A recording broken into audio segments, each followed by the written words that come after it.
Welcome to this week's TDD Weekly Report for the week ending February 26th. This first article was sent in by Rob, RC62. According to the American Motorcycle Association, I'll be posting the link up to this article.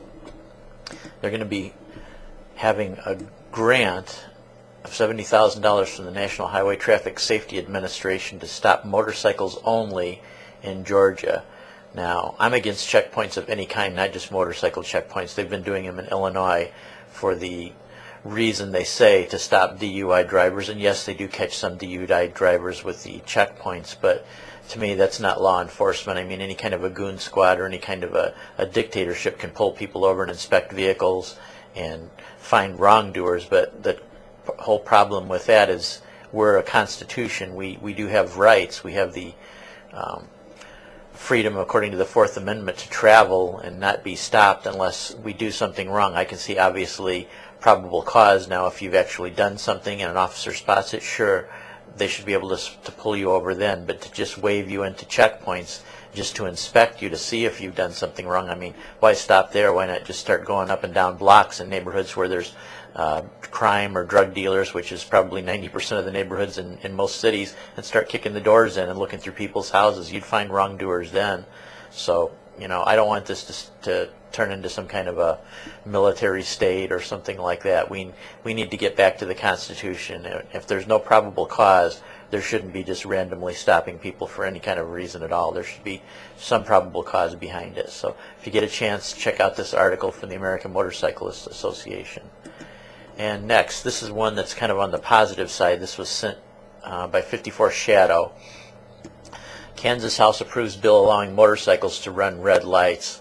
Now, if you've seen any of my videos, you've seen that once in a while I've had to run red lights too because of the fact they have these coil triggers underneath, and if there's not enough metal or they're not adjusted for the right sensitivity, you can basically just sit there all day long until maybe other traffic comes along or you run out of gas. So eventually you're left with the decision of having to run the red light and just take a chance. Well, in Kansas now, they're actually giving the discretion to the motorcyclist too. They say after a reasonable length of time, if the light hasn't triggered, you have the ability to go through it, and obviously you have to use due caution and check for other traffic and things like that. So I would really like to see more states take that up and not leave it to the discretion of the officers, because these signals, especially in my area, I have one signal that's 1.5 miles away from me, and before they upgraded it, it worked all the time, but since the upgrade supposedly, now it does not work at all for my motorcycle. In fact, I've called them several times and had them go out to adjust it, and basically they told me there's really nothing they can do about it. I'm just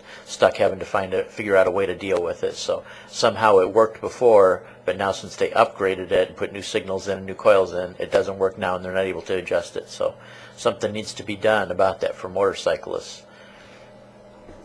And next, this is a video that was I just actually surfing around the web just and ended up finding myself. This is grade school children in Quebec in Canada, and they showed them 80s and 90s technology, and if you get a chance to check this out, and especially the funny part is when they show them a portable 8-track tape player, and when they show them a 5.25-inch floppy disk.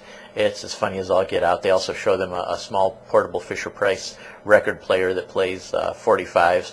It's kind of funny when the kids look at it and try to figure out what it is. So if you get a chance, check out this link and see what grade school kids think of technology that was pretty ordinary to us in the 80s and 90s.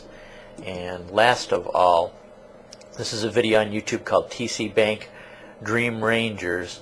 This was sent as part of a flyer I get. I get an email flyer update from a club from Australia called the Ulysses Motorcycle Club. They included this link in their regular email flyer, and if you get a chance, check this out. It's a group of 5 elderly gentlemen in Taiwan that decided they didn't want to just wait around and die. They were in their 80s, and they decided they want to get back on their motorcycles again and go on a trip. And this is done in the form of a commercial. It's actually a 3-minute long commercial for TC Bank, but it's done very well. There's not a whole bunch of blatant advertisement for the bank. It's done as kind of a 3-minute story, and I think you'll really enjoy it. So that's about it for this week.